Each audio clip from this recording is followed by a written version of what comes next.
Hello दोस्तों, स्वागत है आपका श्री गुरु एकेडमी में। मैं मनु वर्मा आपका शुक्रिया हार्दिक अभिनंदन करता हूं। दोस्तों, आज का टॉपिक है ज्वालामुखी वोल्केनो। दोस्तों, बहुत ही इंपॉर्टेंट टॉपिक है। ऐसा कोई भी एग्ज़ाम नहीं है जिसमें ज्वालामुखी से क्वेश्चन नहीं आता दोस्तों। ठीक है, आपने भली भांति देखा होगा कि हर एग्ज़ाम में ज्वालामुखी वोल्केनो से क्वेश्चन आता ही आता है। तो दोस्तों ध्यान रखिए, बहुत ही इंपॉर्टेंट टॉपिक है और आज का सेशन बहुत अच्छा होने वाला है क्योंकि पूरा विश्लेषण के साथ मैं आपके लिए ज्वालामुखी कराऊंगा। ठीक है दोस्तों, तो बने रहिए श्री गुरु एकेडमी के साथ और चलिए स्टार्ट करते हैं। दोस्तों चैनल को सब्सक्राइब कर लीजिए यदि आप पहली बार वीडियो देख रहे हैं तो। ठीक है, तो यहाँ पर सबसे पहले यदि हम बात करते हैं दोस्तों ज्वालामुखी की यदि हम बात करते हैं दोस्तों, तो आप इसको समझ लीजिए ज्वालामुखी होता क्या है। तो आपको ये पर्वत दिख रहा होगा, ये पर्वत दिख रहा है, यहाँ पे क्या होता है, यही ज्वालामुखी है। यही ज्वालामुखी है पृथ्वी के अंदर से, हमारी जो भूगर्भ है, भूगर्भ के अंदर से अचानक से गरम गरम तप्त मैग्मा जब बाहर आने लगता है और बाहर आके लावा के रूप में बिखर जाता है, यही आपका क्या कहलाता है, यही आपका ज्वालामुखी कहलाता है। ये चीज़ आप भली भांति जानते होंगे दोस्तों, मैं जानता हूँ आप भली भांति बहुत अच्छे तरीके से जानते हैं। ठीक है दोस्तों, आप इसको चित्र को देख लीजिए क्योंकि क्या होता है कि जब हम चित्र देखते हैं ना, तो चित्र वाली चीज़ एकदम से हमारे माइंड में सेट हो जाती है। इसीलिए मैं यहाँ पर चित्र को लेकर आता हूँ, आप इसको ज़रूर देखिए। ठीक है, तो आई होप आपको ज्वालामुखी समझ में आ गया होगा कि ज्वालामुखी होता क्या है। ये चीज़ तो आपको समझ में आ गई होगी। और दूसरी चीज़ दोस्तों, बहुत ही ज़्यादा विनाशकारी होता है दोस्तों ज्वालामुखी, बहुत ही विनाशकारी होता है, लेकिन कुछ इसके बेनिफिट्स भी होते हैं। तो मैं सारी चीज़ें कराऊंगा आपके लिए, प्रकार कराऊंगा। ठीक है, इससे बेनिफिट क्या होते हैं और इससे हानियाँ क्या होती हैं, मतलब सारी चीज़ें एकदम से बढ़िया से क्लियर करके कराऊंगा। ठीक है, तो चलिए आगे बढ़ते हैं दोस्तों। आगे बढ़ते हैं दोस्तों, तो यहाँ पर एक चीज़ ध्यान रखिए, मैंने आपको ज्वालामुखी तो बता दिया कि ज्वालामुखी क्या होता है, लेकिन एक चीज़ समझिए कि ज्वालामुखी जब फटता है दोस्तों, तो उसके अंदर से क्या क्या निकलता है, सोचकर बताइए क्या क्या हो सकता है दोस्तों। ठीक है, तो ध्यान रखेंगे।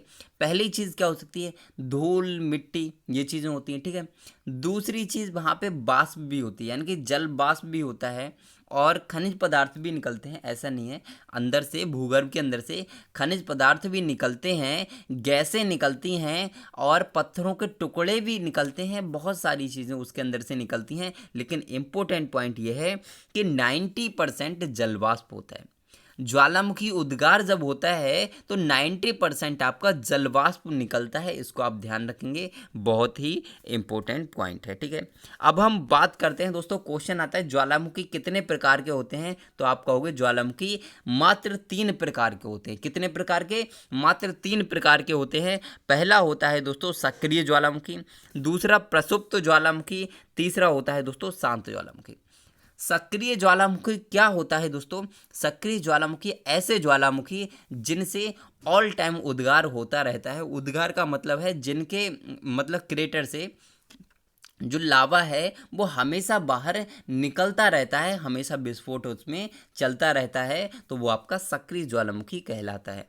प्रसुप्त ज्वालामुखी कौन सा होता है, तो प्रसुप्त ज्वालामुखी वह होता है जिसमें जो प्रेजेंट में अभी उद्गार नहीं हो रहा है, जिसमें प्रेजेंट में उद्गार नहीं हो रहा है, लेकिन उद्गार होने की पूर्ण संभावना है कि आज नहीं तो कल इसमें उद्गार होगा ही होगा, यानी कि ये फटेगा, कभी ना कभी तो फटेगा। ठीक है, नेक्स्ट है शांत ज्वालामुखी। तो शांत ज्वालामुखी क्या होता है दोस्तों, तो ऐसा ज्वालामुखी जो पहले कभी जिसमें उद्गार हुआ था, लेकिन आज के टाइम में कोई भी, आगे आने वाले टाइम में भी कोई भी उद्गार होने का कोई भी चांस नहीं है, 1% भी। ठीक है, तो आपको आई होप सारी चीज़ें समझ में आई होंगी कि सक्रिय ज्वालामुखी क्या होता है, प्रसुप्त ज्वालामुखी क्या होता है, शांत ज्वालामुखी क्या होता है, ये चीज़ तो समझ में आ गई होगी। लेकिन दोस्तों क्वेश्चन अब यहाँ से ये बनता है कि शांत ज्वालामुखी को उदाहरण दीजिए, प्रसुप्त ज्वालामुखी को उदाहरण दीजिए, या फिर सक्रिय ज्वालामुखी को उदाहरण दीजिए। और आपको इस टाइप से भी क्वेश्चन आ जाता है कि भाई बताइए ये ज्वालामुखी किस टाइप का ज्वालामुखी है। ठीक है, जैसे किलिमंजारो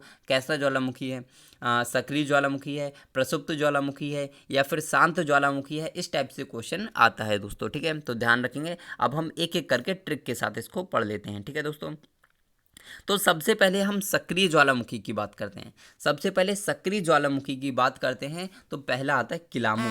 सक्रिय ज्वालामुखी कौन सा है दोस्तों? किलामू है दोस्तों, आप इसको ध्यान रखेंगे, बहुत ही इंपॉर्टेंट है। ठीक है दोस्तों, किलामू है। और किलामू कहाँ है दोस्तों? हवाई द्वीप में है, और हवाई द्वीप आपका अमेरिका में स्थित है। और इसको जरूर याद रखेंगे कि यह विश्व का सबसे सक्रिय ज्वालामुखी है। दोस्तों क्वेश्चन आता है कि किलामू ज्वालामुखी कहाँ स्थित है, तब आप कहेंगे अमेरिका में स्थित है, हवाई द्वीप में। एक क्वेश्चन ये आता है विश्व का सबसे सक्रिय ज्वालामुखी कौन सा है, तो आप कहोगे किलामू जो है विश्व का सक्रिय ज्वालामुखी है, सबसे ज़्यादा सक्रिय, मतलब ऑल टाइम इससे उद्गार होता रहता है दोस्तों, एक भी मिनट के लिए इसका उद्गार बंद नहीं होता। इसको आप ध्यान रखिए, नाम क्या है? किलामू। नाम क्या है? किलामू दोस्तों, आप इसको याद रखिए। ठीक है दोस्तों, तो चलिए आगे बढ़ते हैं और यहाँ पर देखते हैं दूसरा आता है दोस्तों कोटोपैक्सी। क्या नाम है इसका? कोटोपैक्सी। और ये इक्वाडोर में स्थित है और विश्व का सबसे ऊंचा ज्वालामुखी पर्वत है।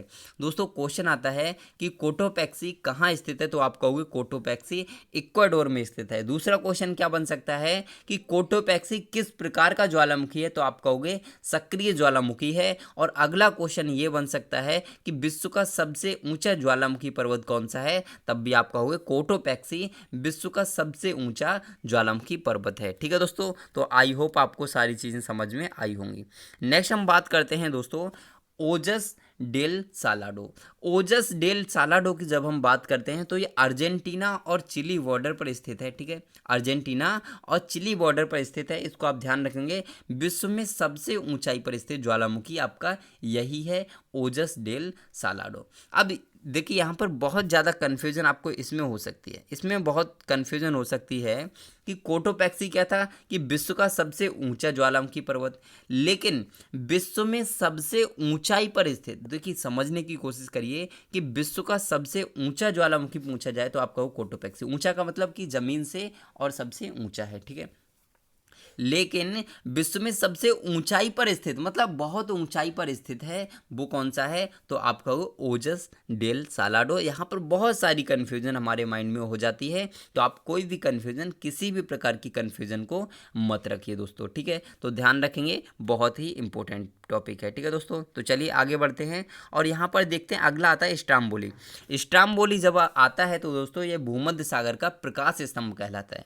स्ट्राम्बोली को भूमध्य सागर का प्रकाश स्तंभ कहते हैं दोस्तों, इसको आप जरूर याद रखिए। ये क्वेश्चन मोस्ट इंपॉर्टेंट कहना चाहूँगा इसके लिए कि भूमध्य सागर का प्रकाश स्तंभ क्या है, तो स्ट्राम्बोली है। ठीक है दोस्तों, याद रखेंगे इसके लिए। ठीक है, अब हम बात करते हैं दोस्तों, जरा इनकी पेटियां देख लेते हैं कि ये कहाँ कहाँ पे इसका वितरण पाया जाता है। तो आप यहाँ पे देख लीजिए दोस्तों, मैं आपका ज़्यादा टाइम वेस्ट नहीं करूँगा, लेकिन आपको थोड़ा सा हिंट देना चाहूँगा कि जहाँ पर भी आपको रेड कलर दिखाई दे रहा है, ये रेड कलर से जहाँ पर भी पॉइंट दिखाई दे रहा है, ये आपका टोटल का टोटल आपका ज्वालामुखी पर्वत का है। ठीक है, ज्वालामुखी हैं, यहाँ पर जितने भी आपको दिख रहे हैं ये सभी आपके ज्वालामुखी हैं, आप इनको ध्यान रखिए। ठीक है दोस्तों, ये आपके ज्वालामुखी वाले स्थान हैं जहाँ पर आपको रेड पॉइंट दिख रहा है। ठीक है दोस्तों, तो ध्यान रखिए, मैं आपका टाइम वेस्ट नहीं करता बिल्कुल भी, क्योंकि मुझे आपको ज़्यादा से ज़्यादा कराना है और आपके माइंड में सारी चीज़ें सेट करनी है। ठीक है दोस्तों, अब चलते हैं दोस्तों, आगे बढ़ते हैं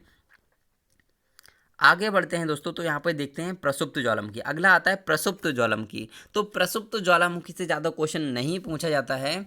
प्रसुप्त ज्वालामुखी से आपका एक क्वेश्चन जरूर पूछा जाएगा कि विसुवियस किस प्रकार का ज्वालामुखी है, तो आप कहोगे विसुवियस प्रसुप्त ज्वालामुखी है और यह इटली में स्थित है। विसुवियस इटली में स्थित है और यह प्रसुप्त ज्वालामुखी है। ठीक है दोस्तों, ध्यान रखेंगे, इसके लिए इंपॉर्टेंट पॉइंट है। ठीक है, नेक्स्ट हम बात करते हैं शांत ज्वालामुखी। शांत ज्वालामुखी की जब हम बात करते हैं तो एकांकागुआ और देवबंद, ये दो आपके शांत ज्वालामुखी बहुत ही इंपॉर्टेंट है, मोस्ट इंपॉर्टेंट। ठीक है, अगर हम एकांकागुआ की बात करते हैं तो एंडीज पर्वत पर स्थित है।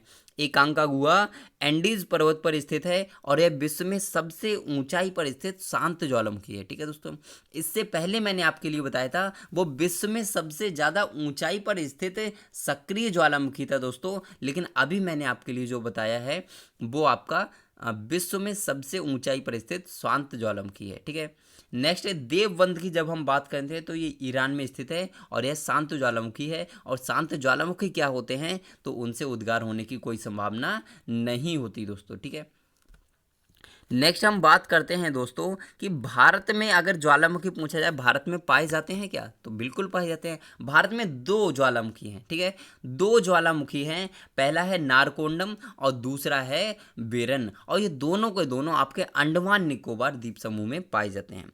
अंडमान निकोबार द्वीप समूह में दो ज्वालामुखी आपके पाए जाते हैं, और पहला है आपका नारकोंडम जो आपका प्रसुप्त ज्वालामुखी है, और प्रसुप्त ज्वालामुखी विनाशकारी होते हैं क्योंकि ये अचानक कभी भी फट सकते हैं। ठीक है, वेरन जो है वो आपका सक्रिय ज्वालामुखी है जहां से ऑल टाइम उद्गार होता रहता है। तो आप ध्यान रखिए, पूछा जाए कि भारत में कितने ज्वालामुखी हैं, तो आप कहोगे दो ज्वालामुखी हैं जो कि अंडमान निकोबार में स्थित हैं। पहला नारकोंडम है जो प्रसुप्त ज्वालामुखी है, और दूसरा वेरन है जो सक्रिय ज्वालामुखी है। ठीक है दोस्तों, अब हम बात करते हैं कि ऑस्ट्रेलिया में कोई भी ज्वालामुखी नहीं है दोस्तों।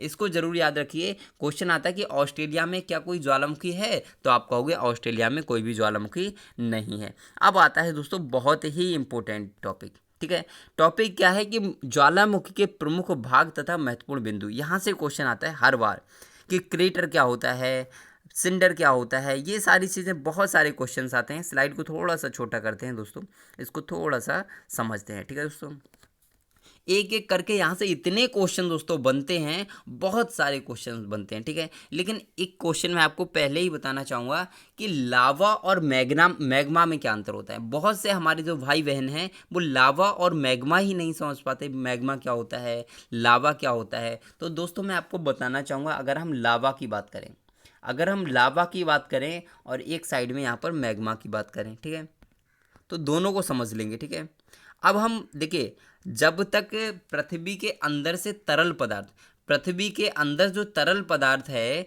जब तक वो अंदर ही रहता है तब तक आपका मैग्मा कहलाता है। लेकिन जब वो अंदर से बाहर आ जाता है और फैल जाता है तो आपका लावा कहलाता है। ठीक है दोस्तों, ध्यान रखेंगे कि जब तक तरल पदार्थ अंदर रहता है ज़मीन के अंदर तब तक वो आपका मैग्मा है, और जब वो ज़मीन के बाहर आ गया तब आपका लावा कहलाता है। बस सिंपल सी चीज़ है, कंफ्यूज होने वाली कोई बात ही नहीं है, लेकिन बहुत से भाई बहन इसमें कंफ्यूज रहते हैं, तो आज कंफ्यूजन दूर कर देनी है। ठीक है दोस्तों, अब हम बात करते हैं दोस्तों विशाल मैग्मा कोस्ट। देखिए एक एक चीज़ को, इसमें देखिए कितने पॉइंट है, 15 पॉइंट है, यानी कि यहाँ से 15 क्वेश्चन बन सकते हैं दोस्तों। यहाँ पे समझ लेंगे दोस्तों क्या होता है विशाल मैग्मा कोस्ट क्या होता है, तो आप इसको देख लीजिए। विशाल मैग्मा कोस्ट क्या होता है, तो जहां पर पृथ्वी के अंदर ऐसा केंद्र जहां पर सभी आपका जो मैग्मा होता है वो एकत्रित होता है, वो विशाल मैग्मा कोस्ट कहलाता है। जहां पर सभी मैग्मा इकट्ठा होता है वहीं पर आपका विशाल मैग्मा कोस्ट कहलाता है दोस्तों। इसको आप ध्यान रखिए दोस्तों। एक क्वेश्चन ये आता है कि ज्वालामुखी फटने का रीजन क्या है, क्यों फटता है ये ज्वालामुखी, ऐसा क्या है। तो आप ध्यान रखिए कि आपको पता है कि जो पृथ्वी है वो क्या है, अंदर से एकदम से गर्म है, बहुत ही ज़्यादा तप्त है दोस्तों। ठीक है, आपको पता है, और उसके अंदर तरल पदार्थ भरा हुआ है, ये भी आपको पता है। लेकिन आप ये चीज़ ध्यान रखिए कि क्या होता है दोस्तों कि अधिकतर जो ज्वालामुखी फटते हैं वो आपके नदियों, महासागरों और सागरों के किनारे ही फटते हैं। उसका रीज़न ये होता है कि जो नदियाँ होती हैं वहाँ पे कभी कभी उनके किनारे से दरार पड़ जाती है। ठीक है, तो जो दरारें पड़ जाती हैं वो बहुत गहराई तक चली जाती हैं, और उन दरारों के सहारे से क्या होता है दोस्तों, वहाँ पर अंदर क्या चला जाता है, जल चला जाता है। और जब जल अंदर चला जाता है तो आप समझते हैं कि जहाँ पर एकदम से बहुत ही ज़्यादा गर्म चीज़ है नीचे, यानी कि जो मैग्मा भरा हुआ है जो बहुत गर्म है, और ऊपर से अचानक से वहाँ पर ठंडा अगर वाटर चला जाएगा तो विस्फोट होना तो लाजमी है ना। तो जैसे ही विस्फोट होता है तो सीधे क्या होता है, ज्वालामुखी। सिंपल, समझ में आ गया होगा। तो नेक्स्ट हम यहाँ पे समझते हैं दोस्तों आधार सेल। अब हमने जब उसको पढ़ लिया तो आधार सेल जानना बहुत ज़रूरी है। तो आधार सेल क्या होता है, आपको ये वाली जो पट्टी दिख रही है ना ऊपर वाली, ये आपका आधार सेल कहलाता है। ये है क्या दोस्तों, ठीक है, तो आपका जो ज़मीन का लेवल है, ठीक है, समतल जो भाग है उसी को हम क्या कहते हैं, आधार सेल कहते हैं। इसको आप ध्यान रखिए। नेक्स्ट पॉइंट है दोस्तों नाली या पाइप। नाली या पाइप की जब हम बात करते हैं तो जिस पाइप की सहायता से जो हमारा मैग्मा है वो ज़मीन के ऊपर के लिए जाता है निकलने के लिए, वही आपका क्या कहलाता है, नाली या फिर पाइप कहलाता है। ठीक है। नेक्स्ट आधार क्या होता है। आधार क्या होता है दोस्तों, तो आधार और इसमें थोड़ी सी कन्फ्यूजन होती है, आधार और आपका आधार सेल। ठीक है। तो आधार क्या होता है, बिल्कुल ऊपर वाला हिस्सा। ठीक है। लेकिन उससे नीचे वाला जो हिस्सा होता है, पार्ट कहलाता है, वो आपका क्या कहलाता है, नाली, आपका आधार सेल कहलाता था। ठीक है दोस्तों, तो ध्यान रखिए, इंपॉर्टेंट पॉइंट है। अब सिल क्या होता है, सिल डाई की, ये बहुत सारे इंपॉर्टेंट क्वेश्चन हैं। अब सिल क्या होता है इसको समझ लीजिए। ठीक है। अब यहाँ पर आपने देखा कि ये क्या हुआ, यहाँ से ये गया। ठीक है। अब ये तो है नहीं, कहीं पर रास्ता तो नहीं बना हुआ ना, कहीं पर भी रास्ता नहीं बना हुआ है कि मैग्मा इधर से ही जाएगा, इधर से नहीं जाएगा, ऐसा कोई रास्ता नहीं है। जहाँ भी उसको जगह मिलती है वो मैग्मा फैलता हुआ चला जाता है, ज़मीन के ऊपर के लिए आने की कोशिश करता है। ठीक है। तो मान लीजिए इधर इसके लिए जगह मिल गई, यहाँ पर गया और यहाँ पे जाने के बाद इसको बाहर कहीं निकलने की जगह ही नहीं मिली, तो वहीं पर जम जाता है फिर वो, और वो आपका क्या कहलाएगा, वही आपका दोस्तों सिल कहलाएगा। आपको ये चीज़ समझ में आ गई होगी। ठीक है। नेक्स्ट हम बात करते हैं भित्ती या डाइक। भित्ती या डाइक क्या होता है दोस्तों, तो एक चीज़ याद रखिए, जो मेन जो होता है, मेन पाइप जो होता है, मेन पाइप से और जो अदर साइड में जो पाइप की तरह जाता है, मैग्मा को लेकर जाता है, वही आपका क्या कहलाता है दोस्तों, वही आपका भित्ती या फिर डाइक कहलाता है। तो सिल और डाइक से कई सारे क्वेश्चन आते हैं, तो सिल और डाइक दोनों को बहुत अच्छे से ध्यान रखिए दोस्तों। ठीक है। तो सिल क्या था, तो सिल था जहाँ पर कोई भी जाने का मतलब बाहर निकलने का कोई भी रास्ता ना हो, वो आपका सिल कहलाता था। और भित्ती या डाइक क्या कहलाता है, तो आपका मेन जो पाइप था उससे और डिवाइडेशन करता है, वही आपका भित्ती या डाइक कहलाता है। दोस्तों अच्छा लग रहा हो और आपको समझ में आ रहा हो तो वीडियो को लाइक करिए, शेयर करिए, कमेंट करिए। ठीक है दोस्तों। अब हम बात करते हैं दोस्तों ज्वालामुखी द्वारा उत्सर्जित राख की परतें। ये क्या होता है इसको समझ लेंगे। तो राख की परतें आप समझ ही चुके होंगे, जब क्या होता है ज्वालामुखी का उद्गार होता है तो क्या होता है, राख जो है फैलती हुई चली जाती है ऊपर। ठीक है। तो ये आप समझ चुके होंगे। नेक्स्ट पार्श्व क्या होता है। पार्श्व की जब हम बात करते हैं दोस्तों तो ध्यान रखेंगे, पार्श्व और ज्वालामुखी राख की परतें, इनमें अंतर क्या होता है।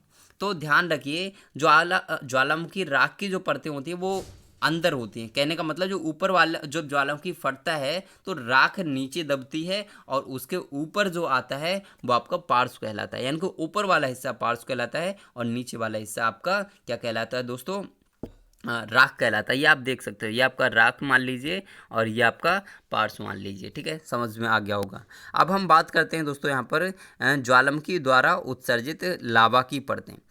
लावा की परतें यहाँ पे समझेंगे तो 9 पॉइंट यहाँ पर आप देख सकते हैं। बहुत ही अच्छा मैंने यहाँ पर डायग्राम लिया हुआ है और आपको सारी चीज़ें समझ में भी आ रही होंगी। तो आपको लावा की परतें जो आपको ब्लैक कलर से ये दिख रही हैं, ये आपको लावा की परतें ही दिख रही हैं। ठीक है। गला, अब गला क्या है दोस्तों, गला जिसे क्रेटर भी बोलते हैं। यहाँ पर आप देख सकते हो जो ऊपरी हिस्सा होता है जहाँ से क्या होता है उद्गार होना शुरू होगा, वही आपका क्या कहलाता है, गला कह सकते हैं उसके लिए। नेक्स्ट परजीवी शंकु, यहाँ से क्वेश्चन आता है कि परजीवी शंकु क्या होता है, तो इसको आप ध्यान रखिए। तो आपने कभी कभी देखा होगा, ये तो मेन पाइप है, ये मेन पाइप है, लेकिन मेन पाइप की जगह से एक ये वाला पाइप निकल के गया, हल्का सा मतलब उसको जगह मिल गई तो मैग्मा उधर से निकलना शुरू कर दिया उसने, और वहीं पर क्या हुआ, एक छोटा सा शंकु बन गया जिसे परजीवी शंकु कहने लगे। ठीक है दोस्तों, तो ध्यान रखेंगे इसके लिए। नेक्स्ट लावा प्रवाह क्या होता है, तो लावा प्रवाह को बताने की जरूरत नहीं है, यानी कि लावा जो निकलता है बाहर के लिए वही आपका बहना, लावा का बहना। देखिए विस्फोट होता है तो लावा क्या होता है, चारों तरफ के लिए बहने लगता है, वही आपका लावा प्रवाह कहलाता है। नेक्स्ट है निकास। अब निकास क्या होता है आप समझ चुके होंगे, उसको जरूरत ही नहीं है कि बाहर निकलना, निकास कहलाता है। ठीक है। नेक्स्ट विवर या क्रेटर। क्रेटर क्या होता है ये बहुत इंपॉर्टेंट है, यहाँ से क्वेश्चन आता है कि क्रेटर क्या होता है दोस्तों। तो आप ध्यान रखें, बिल्कुल ऊपरी हिस्सा, बिल्कुल ऊपरी हिस्सा जहाँ से लावा निकल रहा है, बिल्कुल ऊपरी हिस्सा जो छेद है जहाँ से लावा निकल रहा है वही आपका क्रेटर कहलाता है। ये क्वेश्चन जरूर याद रखिए, और क्रेटर को हिंदी में विवर कहते हैं, इसको आप ध्यान रखिए। और राख के बादल क्या होते हैं, ये आप समझ चुके होंगे। राख के बादल जब विस्फोट होता है तो मतलब धूल वगैरह बहुत सारी निकलती है जो उड़ने लगती है, और उसे ही हम राख के बादल कहते हैं। तो आई होप आपको सारी चीज़ समझ में आई होंगी, और समझ में आई हो ना दोस्तों तो एक लाइक और एक कमेंट तो बनता है, ठीक है।